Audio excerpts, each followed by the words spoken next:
All right, we're live. Everybody, take a deep breath. This is the welcome to the Puff and Ponder podcast, where conversations ignite. I'm your host, Kevin Shahanand, and joining me, as always, my co-host, Kerr Viajante, joining us tonight. That you saw. Well, now he's back on screen. Ryan Miller of the Rocky Mountain Cigar Show.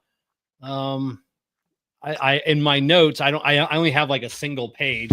I asked, how's everyone doing tonight? And I almost don't want to say that because Kerr has been. You noticed something different about me, Kev. You're you got your headphones match your undershirt. You look like you've dropped maybe about 5 pounds since our last show. Well, yes, but anything else? Thank you for being observant of the blues. Yeah, you're not eating jerky. I shaved. I trimmed down the beard. Oh, I know it's nothing to yours guys' extent. Okay, yeah, so I get it. Yeah, but it was pretty long, and I was able to grab it, and it was starting to come to a nice point. It's been a couple of months. It was getting really thick. Yeah, I didn't notice. So yeah. Well, you could join my fucking family with that whole. People in my family don't even notice. I've been like this and like that, and I've clean shaven to nothing on my face, and freaking could walk through the house and like not one person notices. Oh, that's a shame. It's a shame. They see you every day. So yeah, but it's not like it's not like you're like, oh, you lost weight, you can't tell because you're around someone all the time. I get that part. It's like I had facial hair that covered everything, and then I have none. Yeah. Maybe I think it's just the lighting. I think it's just the lighting. I didn't notice. You know what? I didn't expect you to fucking notice. I was about 14 or 15, and I walked up. Now my brother had been shaving since he was like 11, right? He would have a 5 o'clock shadow at 3 o'clock at like 13. Yeah. And so I walked, and he's 8 years older than me. I walked up to him. I was probably like I said, like 12, maybe 13. I was like, oh, I got a little bit right here. He throws me a washcloth. He says, don't worry, just wipe it off. Yeah. I tell me, I couldn't grow a decent beard until I was in my mid to late 20s. So when a lot of people, they always ask me bearding questions, they know I'm starting my beard company back up, and I always get that. And I'm like, man, like I said, look at this epic thing I have, and give us some time. I've seen young Kev. There wasn't even hair thinking about growing on that face. Yeah. Yeah. It was, my son could grow a better beard younger than I could, yeah. Kevin just glues it on every morning. We all saw the picture he posted of like 17 years ago about his dad's shirt. Where it was just like completely clean. Completely I clean. had to double take on that one and zoom in. Yeah. I went with a goatee, like a really, really short, even shorter than Kerr's goatee for a long time. No mustache, but So, but yeah, it's the Ricky Rackman look from MTV. I don't remember him. What? Oh well, he was from the Headbangers Ball. Yeah, I wasn't into that, so I was never really in. All my friends watch Headbangers Ball. I to this day I still hate heavy metal. It's not my thing. So really, yeah, no, never got into it. I get confused for that as well.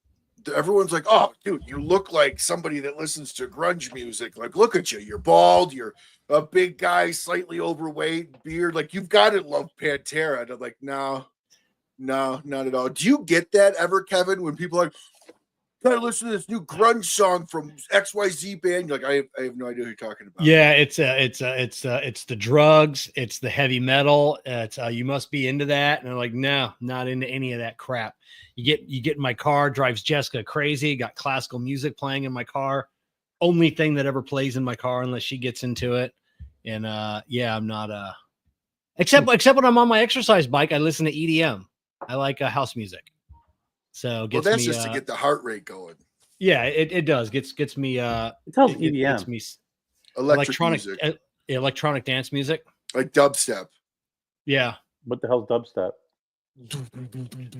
Just house music. All right. Oh yeah, I'm Yeah. older than you guys, and I am not dubstepping. dude, house. wait for the drop, man. You gotta wait for the drop.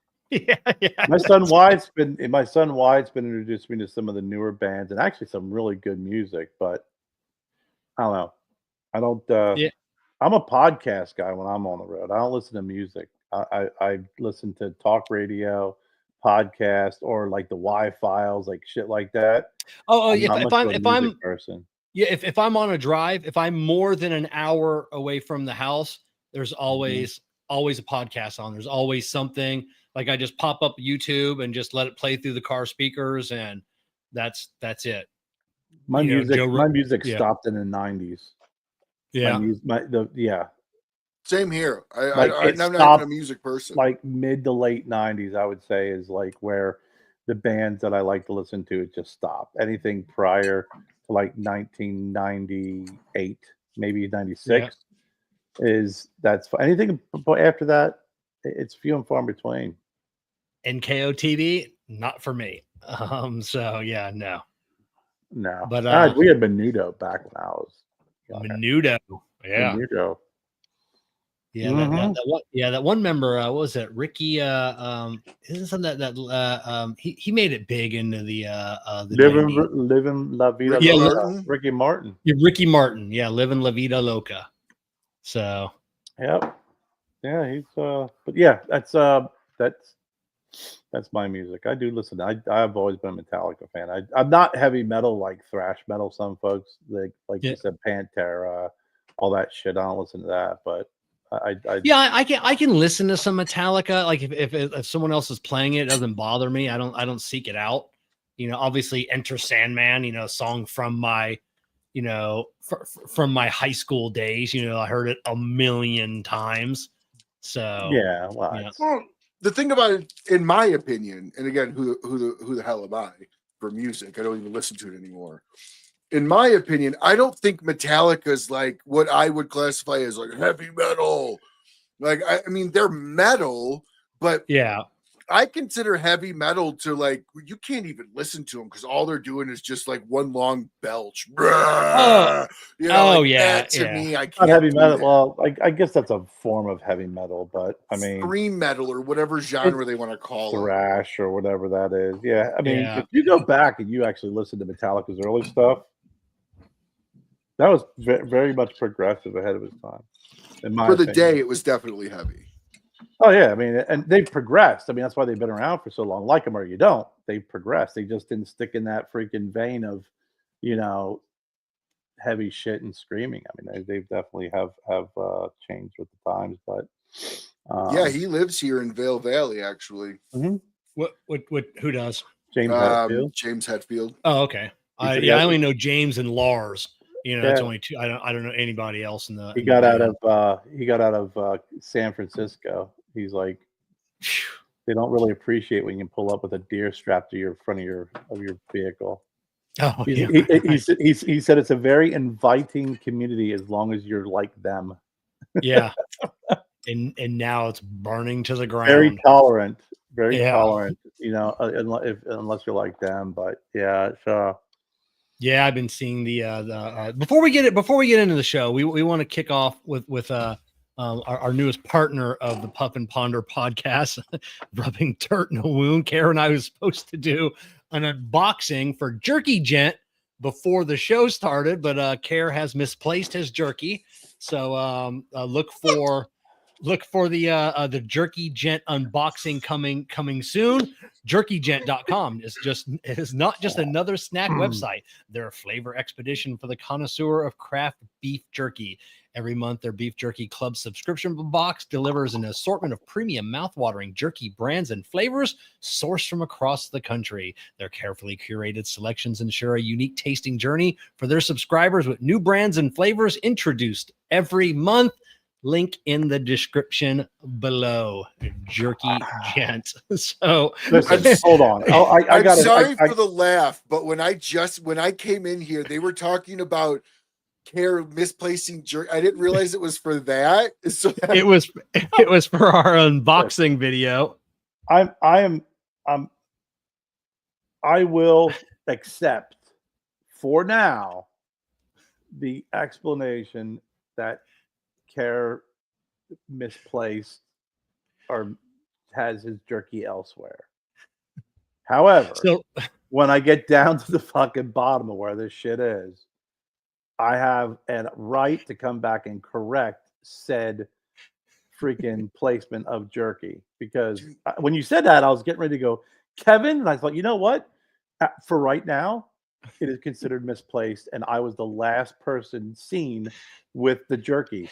So we will put it at me misplacing it. Ryan, I told Kara Jen is inside right now covering for young Joe, and then I'm sure she found the packages. She's on the phone right now. They're going to be on the air for like 2 hours. You need to stop at the store and pick up 3 packages of jerky, and we need to refill these packages. Like Slim Jim? Like, are they sticks?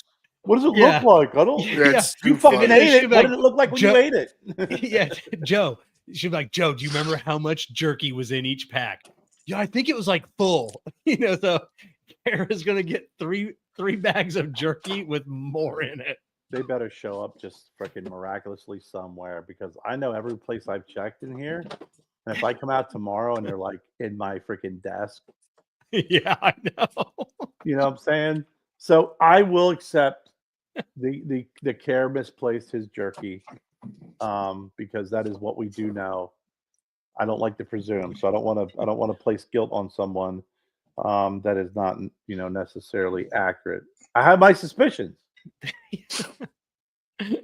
However, what we do know is that I misplaced the jerky. That's it. Well, what cigar is everybody enjoying tonight? Right?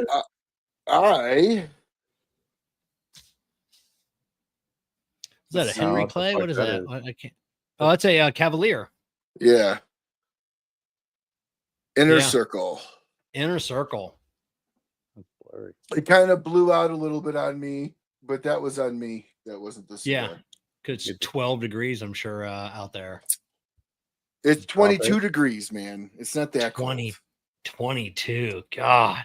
It's not that cold. Yeah. You put a long sleeve shirt on, you're good. Yeah. What are you enjoying, Care? Not jerky. I got the Sweetgrass Gringo. Right on. And I am enjoying the Villiger TAA exclusive for 2024. Nice. So very nice. Yeah, this is the 6x50. Right on. Let me ask you a question, Kev, if I may. Yeah. That's a brand I don't know much about. It's a brand I haven't gotten into.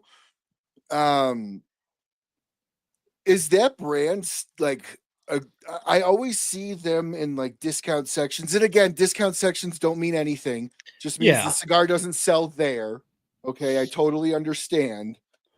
But I've never had a Villiger, and now all of us are Villiger. Now they're making a TAA release, and I don't know. I kind of feel like they're coming back. Like I'm seeing them more and more. Yeah, they do have a good marketing team behind them. So over the last like 2 years, you're starting to see them more and more. They do make some really, really nice stuff, like $15 and up cigars. But then on the flip side, they do make $2 cigars, where you can get them in a bundle, so they're kind of, on both spectrums. I'll be honest, I don't know a lot about the company either. I know they're like a really old company from what I remember. But I don't know a whole lot about them. I enjoy just about everything I have from them. So yeah, they're not bad. I mean, I've smoked several other cigars, and it's I think we got, what was it, the Libertad, with the red band. I can't remember. That name sounds familiar. Yeah, we got that little pack in the mail. It was like a gosh almighty. Anyway, you see them around a lot. You know where I see? It's funny, Ryan. You mentioned about how you see them a lot in discount bins, and again, you can't judge a cigar based off of that. I've seen plenty of great cigars in a freaking cigar bin because for whatever reasons. But I find that Villiger is in a lot of smoke shops, not necessarily traditional. I mean, they are in traditional cigar shops. Don't get me wrong, but like a lot of the smoke shops that you see, and whether it's a vape shop with a humidor or liquor stores with a humidor, I see a lot of Villiger. Or like we have a lot of stores around here that do you pull in, they got all the different lotteries and stuff, and then they got a humidor in the back. Villiger all over the place. Yeah, you mentioned that, and then I see the same thing. So I don't know, is Villiger one of these big company owned by a much bigger company, and that's how they get into that? So I don't know. So I think it was started by a guy named Heinrich Villiger, if I'm not mistaken. So, who owns Villiger? I don't know. God, my camera is just screwing up here, guys. I'm sorry. Yeah. I don't know who owns. I'm looking up right now to see who owns, but they again. I mean, I think that they do have a good selection of cigars. Like you said, they have their high end. They got their little cigarillos. You've seen them before. I know I've seen them all over the place. Little packs. Oh yeah. I see that they produce more than 1 billion dry cured European style cigars each year. Yeah. So Wow. So they're obviously a big company. Yeah. So 130 years old. So yeah, they've been around for a bit, but I think also, you got to give a hats off to a company because I know I've, having a small boutique company as well as if you go to your local cigar shop and if they're like, yeah, I don't want to bring anything in, but you have like several freaking vape shops or whatever that are going to bring your stuff in, bring it in. Someone says, how do I get cigars? How do I get your cigars in Simpsonville? Well, you got to go to this place over here. Well, what about the cigar shop? No, they don't carry me, but that place does. Yeah. We're at like Smoke and Brew, and that's kind of a big, CBD, bomb and stuff. But the guy's got a great, incredible bar with like 20 beers on tap, and he's got a freaking kick-ass humidor. Go ahead. No, please go ahead, Kev. I was gonna say, like, I could see a place like that, especially like a bar. They got like 20 like craft brews or something. I would think places like that would be more open to carrying, boutique, cigars from boutique companies, just because that's what they are. That's what they carry. Yeah. Like boutique beers. The couple that I've kind of interacted with, and even like Wine Express, right? Because they have the bar side with the wine and the beer, and they have a big bar with like about 30 beers on tap too. They have a good selection of boutique cigars as well. Well, to your point, if you really want to boil it down to craft beer, craft, cigars, et cetera, they're all kind of in the same vein. It's not Budweiser, it's not Fuente, So, but yeah, I mean, he's the guy who at Smoke and Brew, they have a pretty nice little selection, dude. Ryan, pick a camera, dude. It's driving me insane because all I've hear seen is click, going click, like click. this. You're going off. You're going on. You're hearing clicks. It's like watching the fucking Ring. You're like, I'm sorry.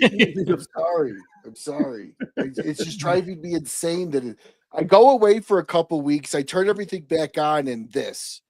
Yeah, and then always sees your head at the very bottom of the screen. I see is your freaking head, and then when you start talking, it's like a poorly dubbed movie. I know it's driving me insane. I swear to God, right. I want to freaking watch that. I'll watch The Heist or whatever that I think on freaking Netflix. All right, I'll get it there. So did you watch any football yesterday? No, I watched some Saturday. yesterday. Yeah, yesterday was just this weekend was just a madhouse. Well, Saturday I don't get to watch it. I work all day Saturday. Mhm. But yeah, I caught some replays, some recaps, and it looked like some good games. Care who moved forward in the NFL. Well, The for all those who rounds. do like the NFL, right? Because we all know that college football, and we know that Notre Dame and Ohio State are going to be playing in the national championship, which is great. And I hope that that game is going to be over at halftime, which I suspect it will. Yeah, The overrated freaking Notre Dame. So the Ravens just shit stomped the Steelers. I mean, Ravens Yeah. are tough, man. They are. Their quarterback's awesome. They got a pretty solid defense. The Bills. I was actually kind of surprised to see the Broncos make the playoffs, but they had a really sneaky good year. They got a young quarterback, but the Bills shit stomped them, of course. And the Eagles Packers game was really competitive, and I saw someone post, here's where the referee took the ended the Packers season, and I was like, no, the Packers did because they freaking tackled the guy, and they blew the whistle, let him go. You start throwing people down, they're going to call penalties. Your lack of discipline is what lost you the season. What ended your season. So the Eagles, they it was I think it was a close. It's 22-10, but it definitely the Eagles. It was not as close as what it seemed. And then the Redskins. Listen to me. The Commanders and the Buccaneers game. That was a good game. That was a really good game. yeah. Yeah. The Washington has a solid team this year, and the Buccaneers are really solid. It came down to big plays and key mistakes. But so you got the Bucks, the Eagles, the Ravens, and the Bills all moving forward. And tonight, the Rams, who are my team. Yeah, James Williams here. Go Bills. I was just watching a video today of their new stadium that they're building. Yeah. And all the technology they're putting into it. And yeah, it looks like how about a roof? How about that technology for Buffalo? Because it's so windy, I guess as the wind comes in, they're going to have these diffusers that is going to create a bubble, a dome of air above the stadium that is going to keep out the weather. It's going to create this dome, this little bubble, and it's going to keep the weather out. That's interesting. I don't believe that for a minute. But like I was saying, the Rams tonight are playing the Minnesota Vikings. That's going to be an interesting game. Oh, where are they playing? In Minnesota or? They're playing. It's supposed to be in LA, but obviously with all the fires and everything, they're playing at a different stadium. I can't remember where they said that they're going to be playing it. Let's see here. It's in Arizona. They're going to be playing in Arizona. Okay. Yeah. So some good games. I mean, then you got next week. I mean, this is the time where you'll see did a lot of these teams, these first top seeds, did the rest. Is it going to impact them? Because the Houston Texans are playing the Chiefs, and the Eagles are going to play. It's all going to depend on who wins because of the seeding with the Rams and the Vikings versus the Commanders. So yeah. Oh wait, the Commanders are playing the Lions. That's right. Now you talking about the wildfires, man. I have been seeing the last 2 days people pissed for North Carolina. Yeah. Still can't get roads built. Can't get all of this. Biden comes in and says, for the next 90 days, everything's on us. Government's taking care of everything. We're going to take care of you. Go ahead, Ryan. Now we can't hear you. Okay. So, first off, fix my screen. Fix the computer. Okay. It's first time turning it on in a while. Okay. So thank you for bearing with me on that. Only 20 minutes into the show. I know I'm always a joy to have on. Thank you, Kerr. But I'm mixed on the fires. You like them or you don't? Is that what you mean? No, I'm mixed. I'm mixed on how I feel they should be handled in the sense of assistance. I would say it's probably safe to assume that 90% of the people in the Palisades, at least, that lost everything. I'm only speaking of the Palisades, okay, because it's now branching out. But the vast majority of the people in that area, their day and their life is not going to be affected from a financial aspect of how am I going to pay my bills? How am I going to eat? They have the money. They can go. Now, that doesn't mean that you don't feel bad for them. A fire like this is terrible. But the difference in North Carolina, there's a lot of poverty in North Carolina where the hurricane went through. They're not nearly as well off as the Palisades. Government assistance should go to the more needed group, not who their better friends are. And that's what this looks like, because people in North Carolina were given $750. 2/3 of them were denied that. And now the people in the Pacific Palisades are going to get their $30 million home rebuilt. Well, yeah. I don't know. Maybe I'm wrong in that thought. Listen, I hear what you're saying, and I look at it this way, right? The federal government is there to protect its citizens, right? That is the purpose of the federal government, right? Keep the country running, protect your citizens, not all this other shit. And I think whenever you have a situation like this, whether it's the hurricane or the fires, that is what your federal government is for, is to come in and provide assistance. To provide assistance to the state, because the state should already have something in place to support their citizens, because we do believe in states' rights. Like the term states' rights kind of goes out the window, depending on whatever your need is and whatever your agenda is. But if you look at this objectively, the state has their obligation; they have to take care of their citizens, and the federal government there is to provide additional help and additional support, because that's what the need is. And it doesn't matter whether it's Palisades, $30 million, or freaking Hendersonville and a $10,000 trailer. It's still there to provide that, whether it's temporary, long-term support, especially these people are going to be displaced, whether you're a freaking millionaire or you're a freaking hundredaire, you're still displaced. You're still freaking going through crisis. You still lost a lot of shit. You're still freaking going through a lot of trauma. And I believe that is what it's set up for. And that's the responsibility of the federal government. Now, I think what you're seeing is exactly, kind of what ends up, twisting things and leaning people in one direction or the other. Is you had the hurricane hit North Carolina. You did see some news about it, not a lot. You did hear some chatter about it, not a lot, or maybe not as much as we would have liked to have seen this. With these fires, it's big news. It's on the news. It's in sports. It is, every time you see something, you hear something, you flip on, the Yahoo News. It's going to be big news, and I think that, and along with some of the announcements that you had mentioned, Ryan, I think do make people go, really, and then you harken back to some of the news that came out where some of the folks at FEMA were being directed to not help anybody with a Trump sign on their front lawn. I mean, you start bringing up facts like that.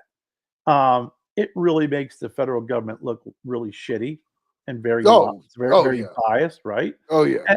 And that's, I'm sorry, I don't care. I could give a flying shit whether you're a Democrat or Republican. That is an objective fact. It just is. Correct. Correct. When you get into like what you're saying, you got to dig in deeper. Of why is there no water? Why is there no? I mean, they were just. I know Joe Rogan was talking about this, and I think even when Trump was on there, he talked about the reservoirs in California, and how they used to be so robust and full, water coming down from Canada, and now they're freaking dry, or there's hardly anything there.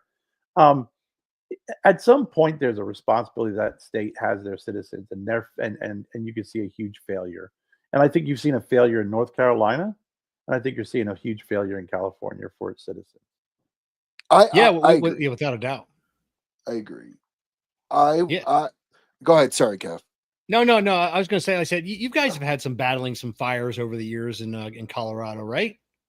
Yeah. And to be honest with you, they're just as, listen, they're as bad here in Colorado with forestry care as they are in California. Like you'll be driving through the mountains and you just see whole stacks of just dead trees stacked. Like somebody's just ready to go. Like it's a fire for a giant, right? Like a bonfire starting, like whole trees. They leave it there. They leave it there. They leave it there. They leave it there. And then when somebody farts the wrong way and causes a spark, now the whole world ignites. And they stand around and go, how did this happen? How did this? Well, let's look at satellite imagery of the forest and look at all the burn pits that you guys just leave there.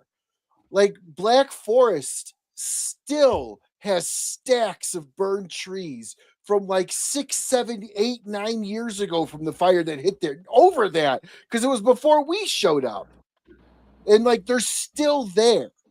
Like it's asinine to me that we allow regulators to have any say in how these forests are run. The EPA is the worst thing for this for the environment.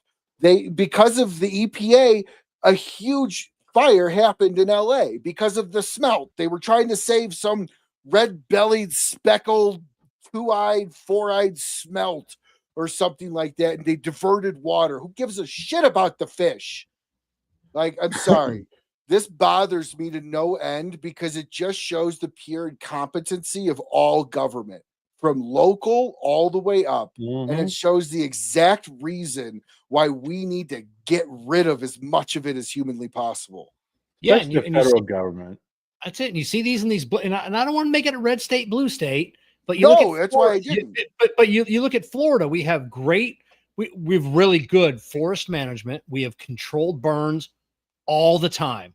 We're all, even in my small city, we're always clearing the forest. We're always, we got forest management. We're doing control burns. I see that all over Florida, and you don't see these. I mean, and I mean, with that being said, we're not Colorado. We're not, California. We don't have these massive forest. Well, you guys aren't as dry either. And you don't have that. But here's the problem too: is I find it ironic of what you're saying, Kevin, and you don't have the massive taxes that some of these states have. Yeah, because a lot of the taxes that are being paid to the state should be going to the upkeep of the state. Whether it's the roads, the forest, bridges, bridges, et cetera, and unfortunately, politics have turned into utilizing these taxes for their own little chit box, their own little per diem, or whatever it is that they want to use their money for. And it's I don't think it's a red state, blue state thing. I think it is. I think it is looking at it and saying, if 10 other rational people looked at this, would the majority of these folks come up with the same conclusions? That's the definition of being objective. Yeah, it definitely mismatched. I mean, you look at the billions that California has spent on trying to fix the homeless problem, which hasn't worked, trying to fix the drug problem, which hasn't worked, crime, their $10 billion high-speed rail that has been built like an eighth of a mile. Monorail. Yeah, monorail. Yeah. Hold on, it's gotten up to an eighth of a mile already. Wow. Is it? It might not. I mean, it just might be that one single section. Just one rail, literally a mono. But it's and then to cry, woe is me when something happens. It's like, I do feel bad for people that are displaced, and it's just and you see like all these people that hate the government, that are bad mouthing the government. Like, you voted these people in. This is just to get red versus blue. Just for a quick second, this is purely Democrats. Not all of them voted him in, but I see what you're saying. No, this is purely Democrats. This is purely Democrat mismanagement of the state of California. Now, getting off of red and blue, because red and incompetence knows no color. But if we're going to label it as one thing, it is a Democrat state for the last 60 years, and it's been mismanaged horribly. But I think everybody laughed at Trump when he said, "Oh, just go and rake, just go and rake, just go and rake." Yeah, that's what they need to do. You look at like Finland; these guys have massive like vehicle rakes that they drive through the woods, crashing, crushing, and sucking up everything in the underbrush. Like this is the thing that most people don't understand about a wildfire. Trees don't make a difference. Yeah. It's the underbrush. Yeah. It is what's on the forest floor. It is not it's not because trees are dense together that there's a fire. It is all underbrush. If anybody's ever tried to light a wet log, they'll understand tree. That's why you see burned trees still standing and growing leaves. Like, it's the underbrush. That is what they're failing to understand, or at least what they're failing to manage because of some insect or furry creature that they're trying to save. Like just kill the damn thing already. Somebody should just go out and kill whatever they're trying to save, and then there's no need to save it. And then we can just watch everything go back to normal. I know this is I had a buddy years ago worked for the FWC, the Federal Wildlife Commission, and he was commissioned to go to South America to kill off a bunch of frogs that were eating these rare endangered orchids. Well, then another group found out that he was killing the frogs. They're like, well, the frogs are endangered. You know, you can't be killing the frogs. And going back and forth after a couple months, he just came home. He's like, hey, when you guys get this worked out, you give me a call. Yeah, it's never ending. Yeah, a big business here in Florida is if you own a brush hog, where you go into these lots, you know, and me and 10 friends could start brush hog businesses tomorrow, and it still wouldn't be enough businesses. We'd be busy 7 days a week.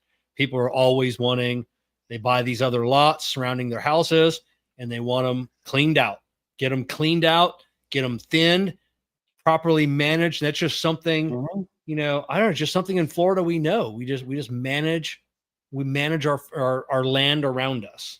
That's because you know, in a lot of cases, you know, you figure after the first time a big fire broke out and winds and all that in a brush, someone says, hey, you know, really made that worse. All this dry shit on the ground. And like, yeah, you know what? You're right. Hey, you know what? Maybe we should, you know, take some money and we should keep that freaking. Look, Bob's place didn't burn. What happened to Bob? Bob's got a really good. You know what? Maybe we ought to kind of do that in a bigger scale, and it probably will help. And they're like, you know what? That's a great fucking idea. Let's get that done. You would figure that would be like the case, right? Yeah. We learned that on the hurricanes. You know, especially if you're new to the state, you know, you lose a lot of stuff. You put hurricane shutters up the next year. You know, when your neighbor's lawn stuff start, you know, or when your lawn stuff goes into your neighbor's house through his front window, you learn the next time you put your lawn furniture away. You know, so you know, it seems like in some of these states they don't learn. They just look at Hurricane keep rebuilding. It's like, yeah, I ain't moving my house. I don't care about no hurt. It's like or tornado. Listen, every year, a bunch of fucking tornadoes come through this area and destroys your house, and then you rebuild it in that same spot. You know, move it a little bit over. I mean, I know some of these folks can't afford to move out of that area, and I don't know. Sometimes it sounds like you're just being so defiant and stubborn and such. But I mean, when you do have a state where you know it's not only within your own state, but you do see, you know, I would have to imagine that some of these governors talk to each other, and it's like, hey, what do you guys do when you have a problem like that? Oh, well, this has worked really well. Well, maybe we should steal that idea, or maybe we could kind of learn from that. It's almost like it's like, oh man, that sucked. So what do we do next time? I don't know, man. Let's just keep doing it this way. I mean, we didn't have a fire for like how long? That was a pretty long time between we had the last fire. So that's not bad. That's the way that's what the mentality it comes across. Instead of being preventative and eliminating fires or the potential for fire spread, it's just like, well, it's been a real long time since that happened. Yeah, we'll wing it. Yeah, we'll just keep doing it. And I'll probably have another 10 years, 15 if we're lucky, right? Well, like what's crazy to me is that everyone's blaming global warming for all of this. Climate change. Why? And climate change. We don't call it global warming anymore. My thing of it is like, okay, so I think his name was Dan Pena, billionaire, philanthropist, real estate guy. He gave a speech one time, and he was talking. Somebody asked him the question. He said, "You know how you know global warming's bullshit? The fact that these mortgage companies will give you $30 million for a home 10 feet from the beach. If global warming was going to happen in 10 years from now, they're not getting their money back. Like, that's how you know it's BS. And like, you're like, wow, okay, so these are actuary tables. These are people looking at the financial investments in an actuary table and making the judgment of that loan. That holds pretty good numbers. But when you then look at California and you go to invest in California, it might be 5 years before you break ground. Oh yeah, I was just listening to Adam Carolla, in which he is he loves California, but he hates the government, and he was telling stories about pulling permits, and he goes watch these people. Even he goes, doesn't matter how rich you are. He goes, it's 3 years. It's 3 years before one piece of lumber will be dropped on any of those properties. He was talking about I forget which actor it was, like last year, 2 years ago, wanted to build a swimming pool on his $10-20 million home, and California made him do a double hull. Mark Zuckerberg. That was Zuckerberg.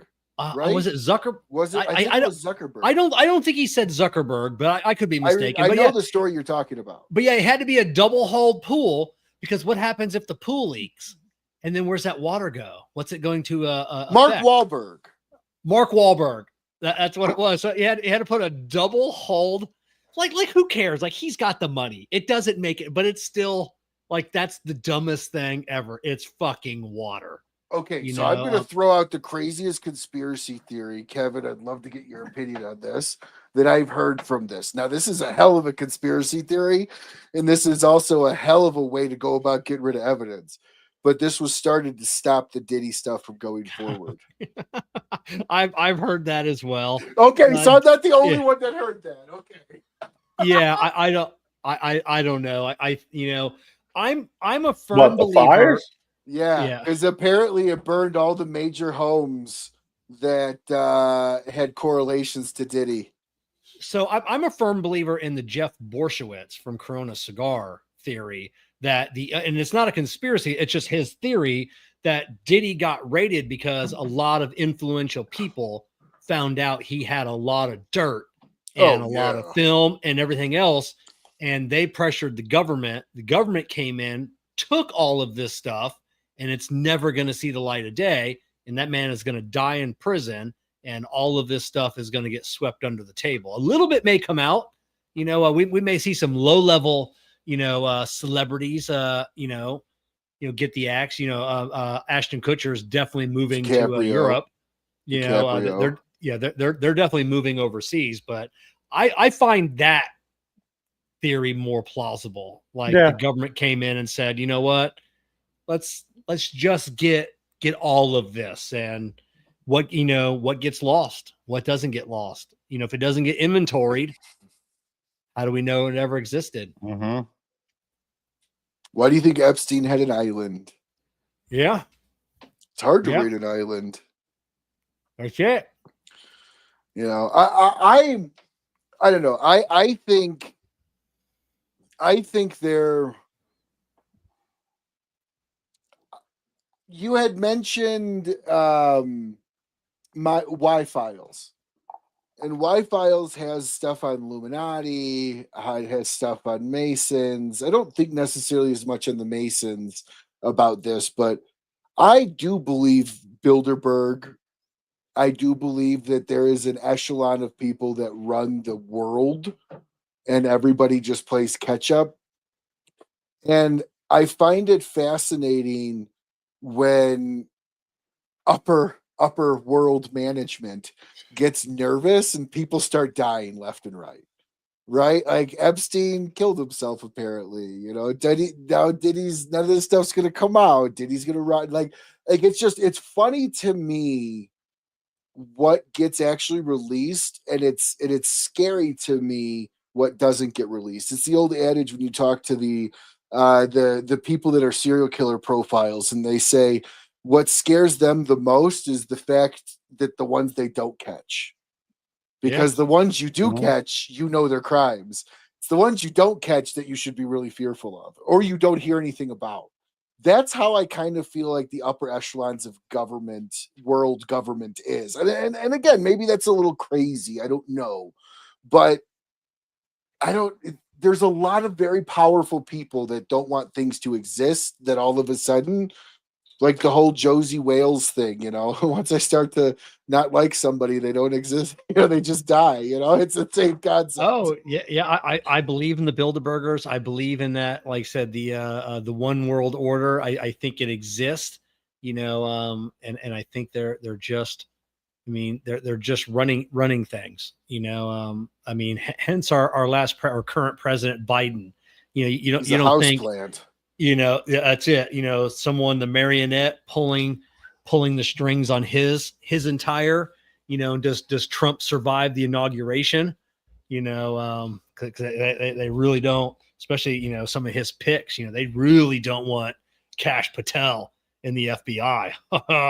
He has already said he's releasing everything. So, well, it'll be interesting if that's the case. So some of his picks, when you start, when I would start reading some of the announcements, I was like, "Are you fucking seriously?"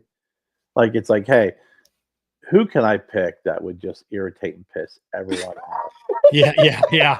That's who I'm gonna fucking pick for this position.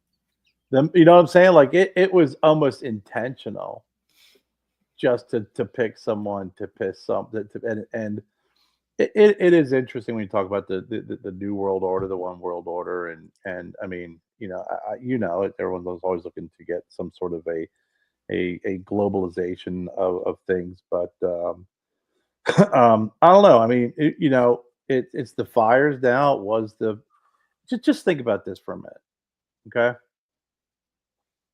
How fucking bizarre is it that within a year, maybe two, the government came out and said, "Hey, yeah, those spacecrafts that you're seeing, we don't know what they are. Yeah. We can't say that they're from this Earth. We can't say they're not from this Earth, but we don't know what they are." And we got an investigation going into it, and here's someone who's gonna freaking be a whistleblower. And as a lot of these guys who are whistleblowers, a lot of them are out there to give out misinformation, disinformation, Oh yeah. throw you off, and we've experienced that. We have this drone thing going on in New Jersey. We got wildfires. Like, these things are just going on, and we're just going about our day like, oh shit, man, look, man, there's drones, and the government's being quiet about it, and they're all over the place, and they look a little funky, and they said they're not, they don't know what they are, but don't worry, they're not harmed, they're not dangerous. Yeah, listen, I'd like to have a Big Mac, a large order of fries. Like, it's like you did this. Some of the shit that's been coming out, I can't. It blows my mind. It's like the old English phrase during the war. What was it? Forget it and move on, or what was that? What is that phrase you always see on the stickers? What is that? Was that? I forget what it is, but it was I can't remember. It's something like basically don't look up, like forget it, march on, keep about your daily, don't worry about what's going on. Keep your head down. Don't worry about it. Things are going to be okay. Everybody's like, all right, bombs dropping from the sky. Yeah, don't worry about that. But some of the news, I remember, when it occurred, people were like, listen, the government just said that there's probably aliens, and no one batted an eye. Yeah. Did you guys listen to the Joe Rogan, I think his name was Steve Grace, episode a couple weeks back? I don't think so. So Joe Rogan and Steve, and then as well as with another later episode about a week ago, they actually were talking about how when you look at the way this stuff flies, when you look at the way this stuff could literally go from 0 to the speed of a plane and then just gone, like we don't have that technology. And they went and wrapped it all with like, we know the multiverse exists. We now know because of the creation of the Willow chip, the quantum Yes. computing, Yes. that the multiverse does in fact exist. We have no idea how the fuck it works. We have no idea how to use it the right way. We're probably going to blow all of civilization up. And this is going to be James Cameron's wet dream of a Terminator movie in our lifetime. Yeah. Like it feels like that, right? And so he's like, you know, what happened if this is like other alien, not aliens per se, but us from another multiverse realizing that we finally got this, because all of this started when Willow was announced, and then all of a sudden they're looking over us to make sure we don't fuck it up for everybody else, because they're in the future. If we fuck it up, they might go, or like, and it gets into the crazy.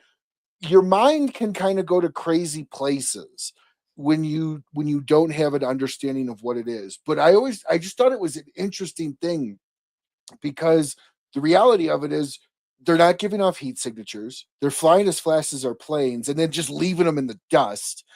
A human would experience G forces in a way that it would just flatten their body, the way some of these things are flying.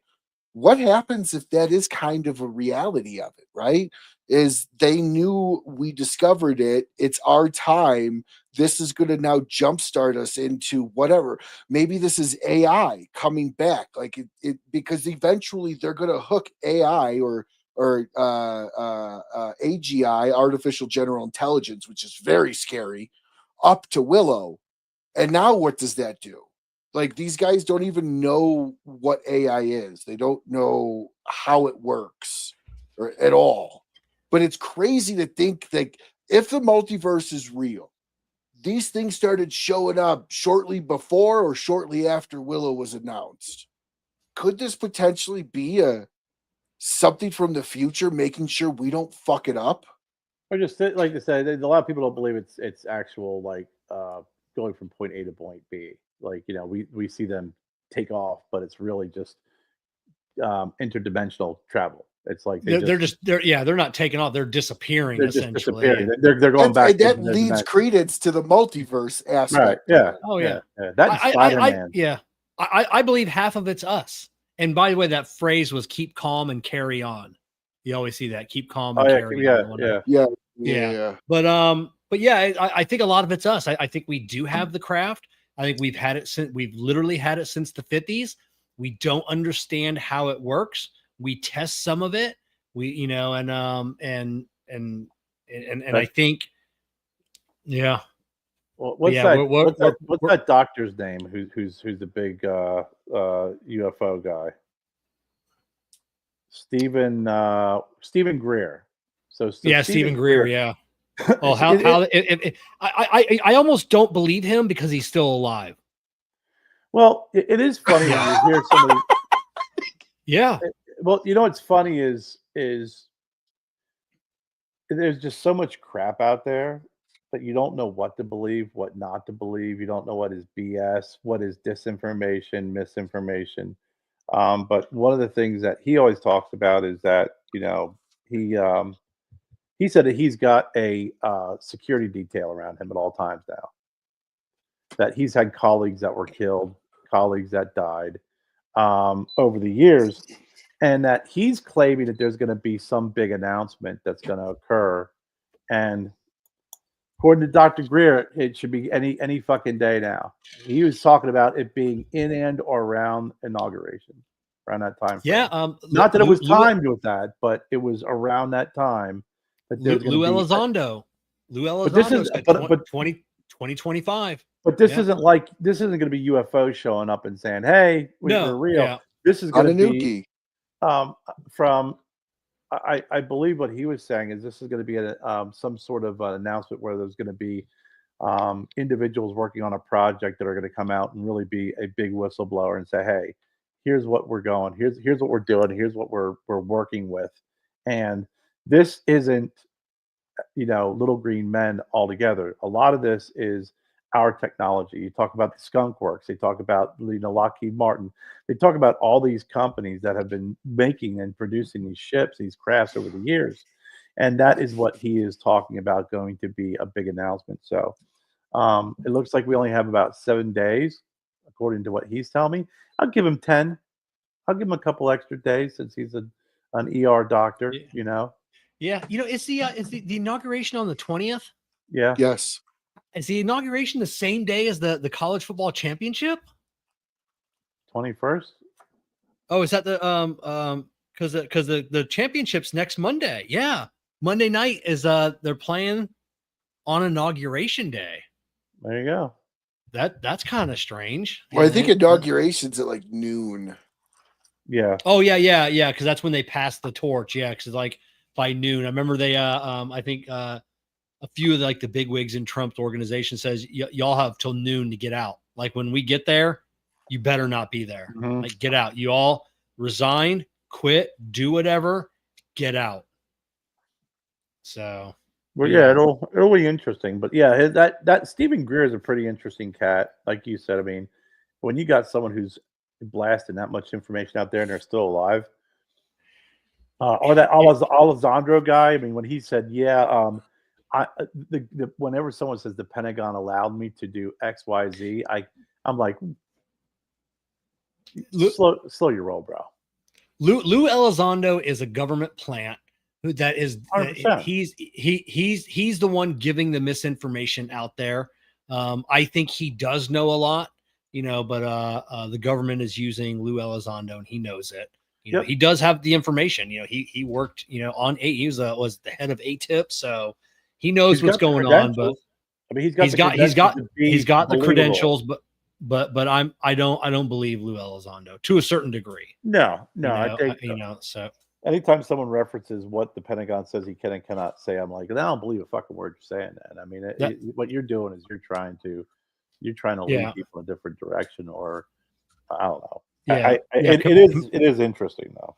That's it. Commander Faber, all those guys are the true whistleblowers. So those guys, Yeah. Because what I think Greer was saying at that Tic Tac that he saw was a Skunk Works. I think that's what he was saying. He said he goes, they've had that since the 50s. Like they're just sticking around with that freaking thing, and what's his face? Lazar, the one that everyone laughed at for years and thought was a kook. It's like how many years later they're like, that element that does exist. Oh well, that and look at the way they're flying. It does make sense. And then when he made that claim on Joe Rogan, like, hey, did you take any of it? Like, do you have any? And like he wouldn't answer the question. And he got the day after that got released, his whole facility got raided. I'm like, they so I don't know. It's an interesting concept, but I think Ryan, you're right. I think you could take all the UFO crap, the freaking drones, beam me down, freaking multiverse, freaking Spider-Man, Doctor Strange, that whatever. The AI and what they're doing with AI is fucking, that is frightening.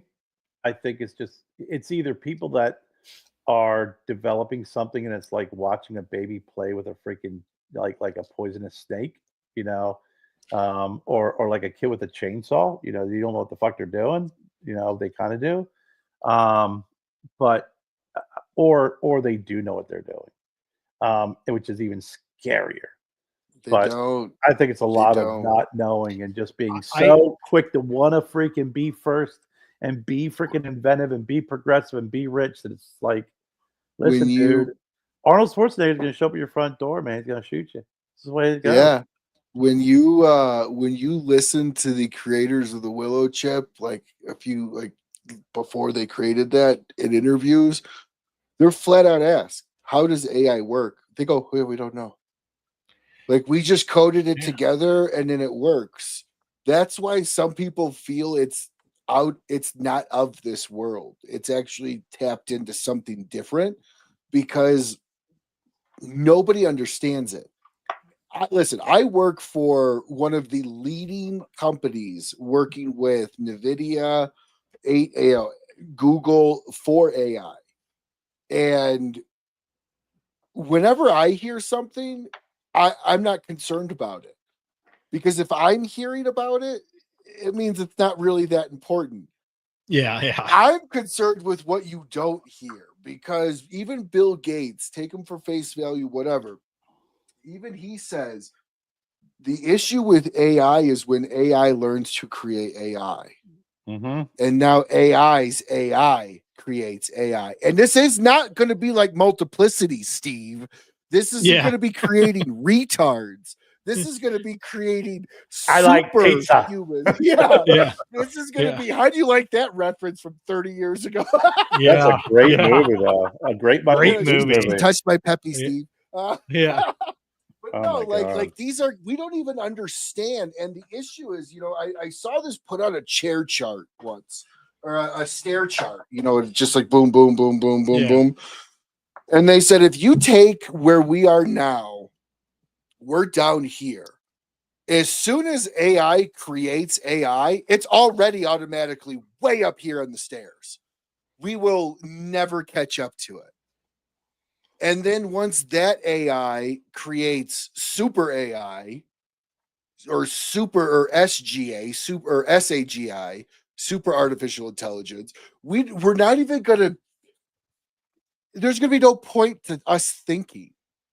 Like, that's the scary part of it. And then here, so they create this Willow chip, right? Which is it solved an equation that would take, according to the scientist, all the supercomputers that would fill the universe, 10 septillion. Our brain, that might as well be infinity. Our brains just can't even calculate that. I just watched the Y files on that just this afternoon. Can't even calculate and comprehend that. Willow solves it in under 5 minutes. Now, one of those two people are lying. One of those two things are either made up or lying. Right. Either it wasn't that hard of an equation, or Willow actually solved the hardest equation known to man in under 5 minutes. That's what's scary, right? That's a big leap, though, right? When you think about, like, for it to be that unrealistic of a time frame for the world's biggest supercomputer. They didn't say everything is linear. They didn't say, hey, man, this is going to take them, like, this would take them 10,000 years or 1,000 years. They're like, this is going to take 10 quadruplet, hundreds of millions of years. And Willow, I went and got coffee and came back, and it was already there. And that's the scary Willow says, side. hold my beer. That's the scary side, is because every computer works on a linear basis, right? It looks at an equation, it does the math, and then it goes to the next line. Looks at the equation, does the math, and then goes to the next line. And again, I'm being very simplistic in my approach and explanation here. What they just did was they opened the door for it to take multiple different variations of outcomes of lines and do the math all at once. Yeah, they were explaining how, computers read is the binary code is 1 zeros, 1 zeros. So as computers try and plug in the ones and zeros, and then through process of elimination, it can come up with the answer. This actually this Willow foresee it. And no, not only foresee it, but it can actually do both. It could actually produce 1 and 0 at the same time. Correct. Which is the multiverse, which shouldn't happen. Which shouldn't happen. Not logistically, but theoretically, that's possible. But it's only been theoretical until Willow. And when theoretical becomes reality, that's pretty fucking scary. Or it can be, depending on whatever the theoretical thing is you're talking about. I am a firm believer in that AI is going to save humanity. Oh, I think we're going to be the slaves. I think we're going to be batteries. I look at. Did either of you guys watch the show Orville? Mm-mm. Oh no, it looks interesting though.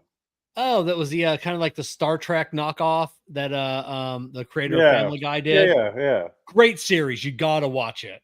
And I think they only had 2 or 3 seasons, but I think that's the way it's going to be. I think AI is going to get to the point where humanity, we don't have to work anymore. We don't have to slave away at jobs. We'll get to do what we want. We will still work because we're going to get bored and we just want things to do. So that's the only reason that we're going to go to a job. It's not going to be for monetary value. I think AI is going to get to the point to where, you know, it's going to save humanity. But if it's that fucking great, why can't it freaking produce a picture without 6 fingers or a cigar in someone's fucking nose? Well, that's a hallucination. That's a hallucination. Spell Stogie Road cigars correctly. That's a hallucination. That's a hallucination, and those are going away. Like that's and the other crazy side of it is Google announced that they need to have 3 nuclear reactors to run the will. What the fuck are they gonna do with 3 nuclear reactors worth of energy? That's what I want to know. Like, come on. Like you're talking states worth of power. Well, I mean, considering that Google is, we were circling back to, you know, global warming. How many windmills would that be? Yeah. How many? Yeah, all of them, plus all of them again. December less than a 30% power capacity as far as producing power. So for one rotation, eventually we're going to pull power from the ether, from the cosmos. You know, we'll have these devices where you're not plugged into the grid. Your refrigerator will have its own power source. Everything will have its own power source. Just pulling. Yeah, the original Tesla idea. Just pulling it from the ether. The windmill plug it in the ground. The windmill thing was a joke. But but you're not wrong. Was it my delivery that no. Kevin and Ryan on the same like fucking Johnny Literal and his fucking twin brother. It's like, but nuclear energy. Hey, how many windmills will it take? Well, actually, revolution. You know, think about what you said though, like to think about what you said, to put that in perspective, you're probably talking about covering an entire state of windmills to produce, like, so that puts a hell of a picture on it, right? Yeah, that's the type of power. Do you watch Landman? No, not yet. Yeah, same here. Landman. Dude, you gotta watch Taylor Sheridan's good, but he fucking ruined Yellowstone.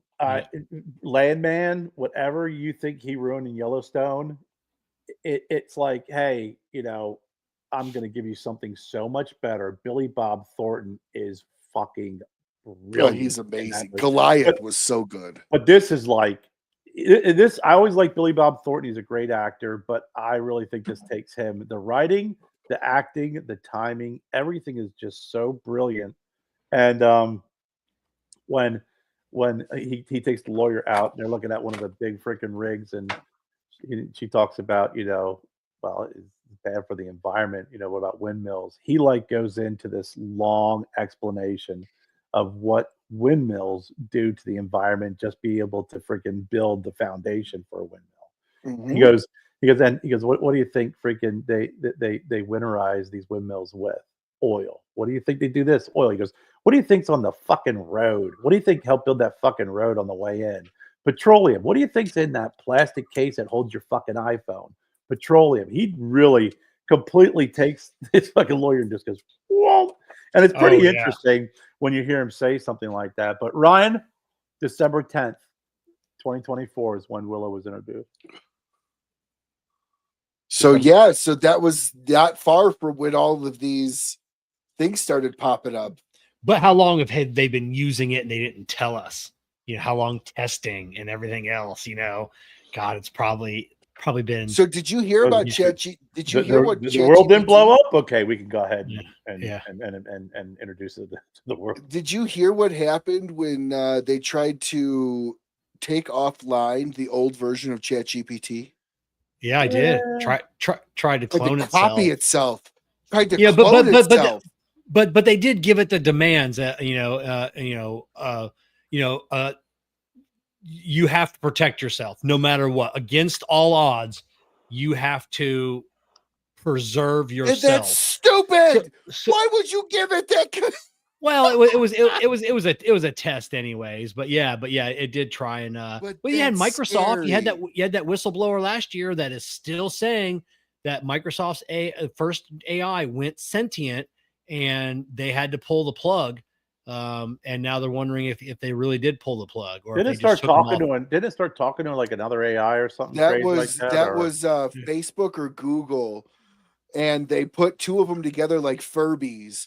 And within a matter of a few minutes, they had created their own version of our language. Yeah, that was the Facebook's version, and the That other was one Facebook. was Yeah, that was pulled the Microsoft. plug. Microsoft's version went sentient, and supposedly, and they pulled the plug real fast when they realized that like it was alive, like it could have passed. I forget what that test is. You know that you've probably heard of it, where you can detect whether AI becomes sentient. You know, like basically when it's talking to you and you have no clue that it's not another human being. So I was listening to a TED Talks with a he's an attorney, he is a futurist, and I forgot his name, but he was talking about how it's probably not going to be in our lifetime. This was a couple years ago when AI really started to come out, and he was going into the fact that one of the next massive court case in potentially our lifetime, but at the later part of it, will be, is AI have a right to life? What is actual life? Because you're gonna have something. He goes, we don't understand.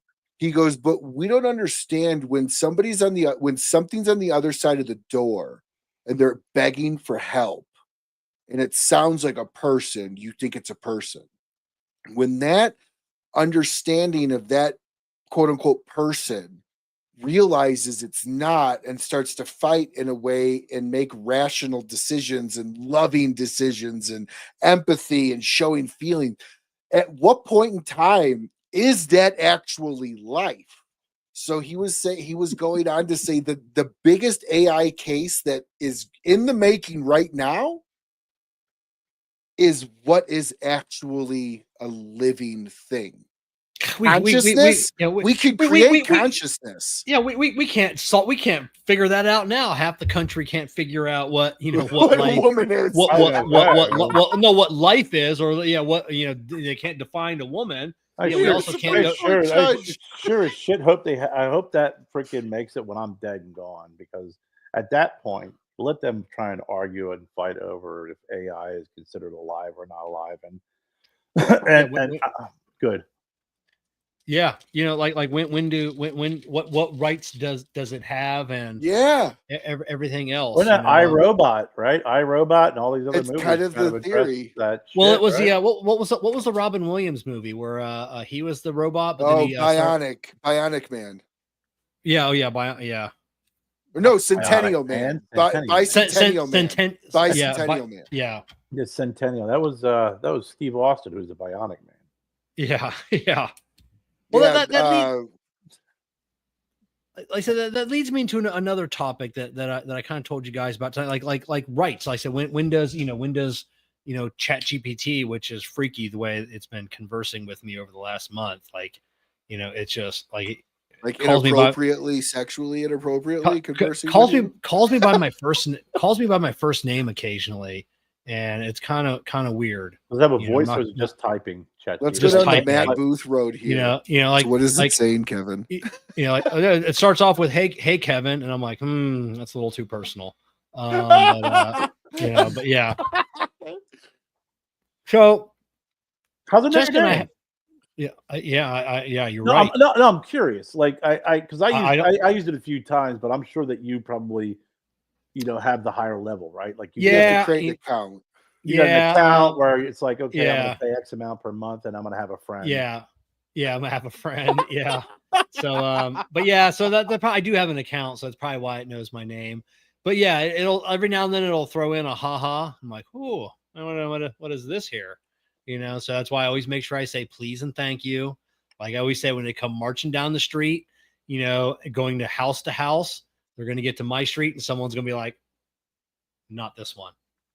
And they're going to go next door to my neighbor and my neighbor and my neighbor. And then it's like the blood of the lamb over Kevin's door. Gonna you ask it questions like, like, do you understand what humor is? Like, do you ask them questions to see how aware it is? You can. No, I'm asking Kevin if he does. Yeah. I No, I don't. You don't want to go down a rabbit hole?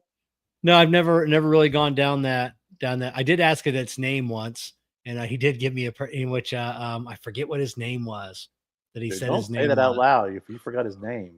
Yeah, I know. I'll be like Beetlejuice. Don't say it 3 times. So, but yeah, I've never gotten into that, but it's definitely hyper aware. It gives me some good answers. So does it say like randomly, like does it be like like has Jessica bust your balls today? Like, what's the problem? Yeah, he does try. That's when it's aware. He does try and teach me when I ask a question, like how to break down an answer, and I always want to come back and like, look, bro, just give me the fucking answer. If I wanted to learn how to do I got one of these at home. I got I got a wife. Like I don't need to know how to do the math problem. That's why I'm asking you. Just give me my fucking answer, bro. Well, did you hear about the schools, the kids wearing the glasses? No. With the they're wearing smart glasses. With one teacher found the Chat GPT overlay in this kid's glasses while he was taking a fucking math test. Oh, they're like, those don't look right. Those aren't your normal glasses. I think it's going to save us. I think it's just making us dumber. It's like. So there's positives and negatives to that, right? I mean, dumber.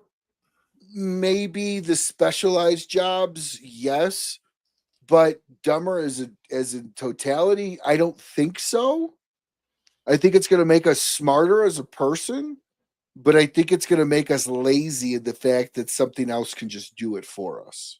Yeah. Well, hold on. That's a great point. So, how is it going to make us smarter as a person while still causing laziness?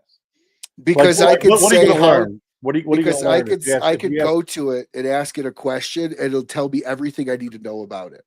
Right. Versus the old days, I had to read book after book after book, maybe stumble on additional external knowledge around that topic. That now ChatGPT is going to take that ability for research away. It's just going to give it to you. So it's going to make you it's going to make you smarter, but you're going to be lazier for it. Yeah, but like you made a good point there. I had to read a book, and sometimes I had to read an entire book to give me the answer that I wanted, and I got that answer, but I got so much more additional knowledge. Correct. That may not use that moment, but I'll use in the future. I think the kids nowadays are going to get that answer. And like I said, I don't want to know what answer you're going to get, though. They stop at the answer. That's the thing. Sometimes you have to read. But if you read a book, in my opinion, I think you read a book, to Kevin's point, which is very true. You read a book from end to end. You are taking it in, you're understanding it, you're learning from it, you're formulating and building opinions from it. You're going to use some of it at some point in time, but your understanding of it may even evolve over time with experience.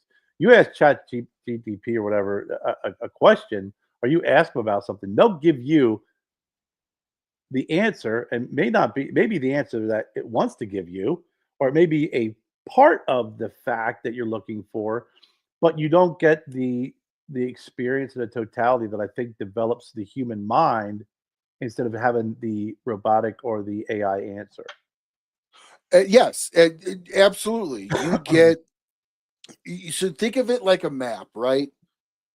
We used to look at maps. Okay, now I want to go somewhere. I open up Apple Maps, boom, takes me right there. Before, horrible. You have to sit there and go this way. I gotta go this way. Maybe I turn here. Oh, and then holy shit, there's a car accident. Now my whole world just changed. Now I gotta open it back up. So you had to study the map. Eventually, just studying the map, even though you wanted to go point A to point B, you now know 3 different ways to get from point A to point B. Yeah. It makes you more effective in that way, like you said. But how old are you, Ryan? Almost 40. And Kevin, you're what? 42? 60. 42. I think at 42 or 43. So you guys are like, I can tell you one thing. Maps, MapQuest, Google Maps, whatever we use, has for me personally, it's made me Dumb. dumber Situationally dumb. because years ago, you had, like you said, you had to get a Rand McNally map, you had to learn the roads, and you were paid more attention, but you were more knowledgeable of an area and of the roads, and could go from point A to point B to point C, and were more aware directionally of north, south, east, and west of where you were going. So if you did need to kind of go, I don't know, man, Route 14, I can't got time to look at the map, but I think if I take this road, it's heading east, I can go from point. You actually were figuring all this out on your own. Now you just press the button. It's like I lived in Greenville now for what, 13, 14 years. If I got on the road tomorrow without a MapQuest, I could get around, but nothing like some of the areas I've lived in where I didn't back in the day where I didn't have a GPS. Oh yeah. These kids nowadays, if you're stuck in traffic, they just stay in traffic. They're like, yeah, oh no, there's not a way around. This is the way. GPS it's not giving me another way around. I was like, yeah, dude, go down that road right there. But that's it. But yeah, I'd be like, yeah, if I take that road, even if it takes me into town, 100% guarantee it's eventually going to loop me back in. Mm-hmm. You know, I'll get around. You know, kids nowadays that don't have that, you know, that knowledge of all of us, you know, of having maps at one time. Maybe there's always no way. I also think that, I mean, just literally just stayed with just the paper map idea. Paper maps are invalid at this point because subdevelopments build too fast. You would have to come out with 5 maps a year, you know, a new map every quarter, and then one more for good measure around Christmas. You know, like that's just at a micro level, yeah, but macro, just, you know, major highways, major routes, and so on and so forth. I mean, I think, yeah, I mean, even those are going up a little bit faster than they used to. But I think just major routes, a map, you're still going to be able to get. I just know from my experience with this, I felt I was more knowledgeable, more aware, and probably had a little bit more better directional instinct back when I used maps versus a GPS. I don't disagree with you. And Kevin will appreciate this story because Kevin, I'm sure, either has experience with this, has seen this, or driven one. I, for the first time in my life, saw a 3-stick semi where you actually had 3 shift sticks, 3 shifters, and they're going there. You got to go this one, this one, this one. And you look at the new guys, and they're all taking the automatic driving courses. A lot of the younger kids that automatically handicaps them. They cannot actually drive a manual anything if they get their certification with an automatic. So it's kind of like, why would you take the automatic and handicap yourself and not learn the manual? Well, it's just easier. And that's really where we are. And nothing comes with manual anymore. You know, it's like manual transmission. It costs more. You know, it used to be less. It used to be less. Yeah. Back, you get a 5-speed, or heaven forbid, you freaking put someone behind a wheel of 3 on the tree. Yeah. Put their bed. Yeah. Oh yeah. You know, it's not a thing anymore. You know, it's like, we don't have to do that. So I don't, you know, say anything to the people that want to drive an automatic semi. You know, it is what it is. No, but my point is instead of learning your craft, they're taking the easy way out by just pushing a gas pedal. That's not a truck drive. The whole point of truck drive is to, over the top, right? Stallone.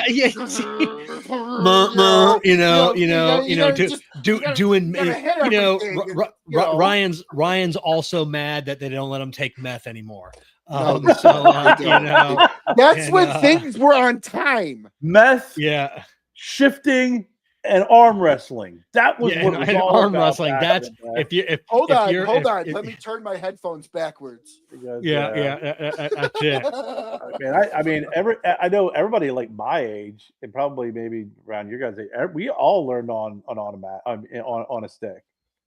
We all learned vehicles on a manual. No, I didn't learn. I didn't learn how to drive an automatic until I was in my manual. early early 20 or manual early 20s. Really? Yeah. I didn't know anybody that had a manual. None of my friends had one. Oh wow. Yeah. I learned when I was learned- 15 on an 84 Ford Ranger. You never even had to push the clutch.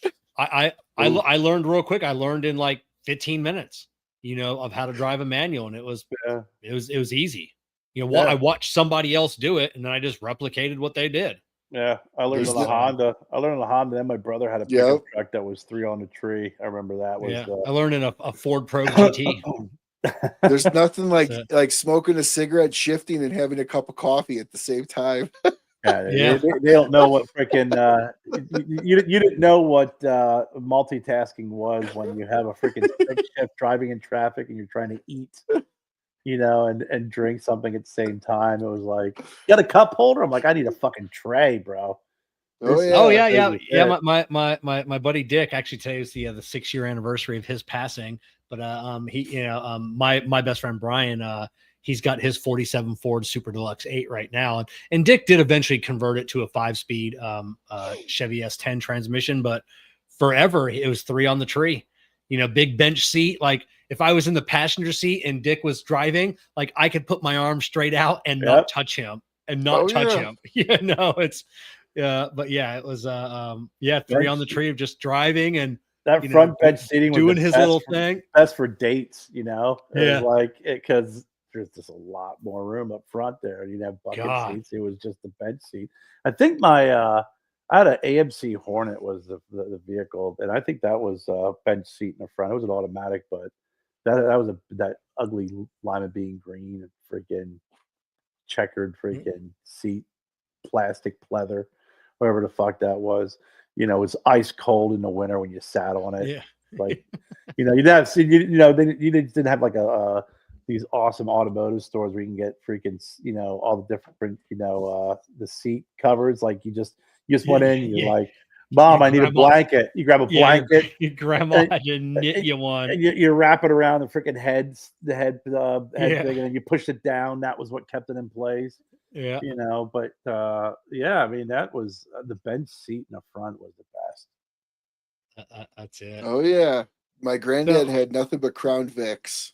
Those things like 80s Vic, 90. I got his 97 Crown Vic when he passed. Well, my brother got it, and then I got it a few years later. Boy, nothing works like that anymore. No, nothing at all. Tank. So I want to change pace a little bit, talk about a topic here in Florida, because Jessica and I are having a heated discussion, not yelling, just a discussion last night. Florida passed the law that I think 12 other states have a similar law in a similar to Florida, that kids younger than 14 are not going to be allowed to own their own social media accounts, starting, and they're not going to enforce it until February. Any kids under 14, I think come February 1st, all their accounts, all their information has to be deleted, gone. You have to be 15 and older.